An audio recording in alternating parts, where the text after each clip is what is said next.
Hello అండి, అందరికీ సంక్రాంతి శుభాకాంక్షలు. చూస్తున్నారు కదా నా వీడియో ఏంటి అంటే సకినాలు, తెలంగాణ స్పెషల్ సకినాలు. తెలంగాణ ఇంట్లో అసలు సకినాలు చెయ్యని ఇల్లే ఉండదండి సంక్రాంతికి.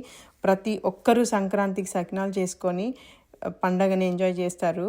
అవి ఎలా చేసుకోవాలో చూపిస్తాను. ఒక 2 కప్స్ రైస్ని నైట్ అంతా నానబెట్టుకొని మార్నింగ్ ఒక హాఫ్ అన్ అవర్ డ్రై చేసుకొని గ్రైండ్ చేసుకొని జల్లెడ పట్టుకోండి. ఇప్పుడు ఇందులోకి వాష్ చేసుకున్న నువ్వులు ఉంటాయి కదా, నువ్వులు ఇంకా వాము, ఎంత సాల్ట్ కావాలో అంత సాల్ట్ వేసుకోండి. వేసుకొని మొత్తం కలిపేసుకొని వాటర్ కన్సిస్టెన్సీ చూసుకోండి. మనకు సకినాలు చేయడం రావాలి, చూసుకొని చేసుకోండి. ఫస్ట్ మనం చేసే పని ఏంటంటే గౌరమ్మ అండి. అందుకోసమే మంచి రోజు తిది అన్నీ చూసి చేసుకుంటాము. సో ఈరోజు నాకు చాలా మంచి రోజు.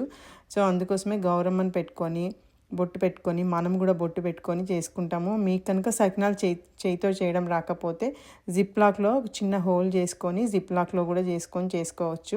నేనైతే చేయితో చేసుకున్నాను. అవి ఒక 2 అవర్స్ అలా ఆరిపోవాలి. ఆరకపోతే సకినాలు గట్టిగా వచ్చేస్తాయి. సో ఆరాలి మంచిగా. ఒక 2 అవర్స్ ఆరిపోయినాక వేడి వేడి నూనెలో వేసుకొని ఫ్రై చేసుకోవాలి. నాకైతే కొంచెం సకినాలు రెడ్గా ఉంటే నాకు ఇష్టము. కొంతమంది వైట్గా నచ్చుతారు. చాలా బాగా వచ్చాయండి.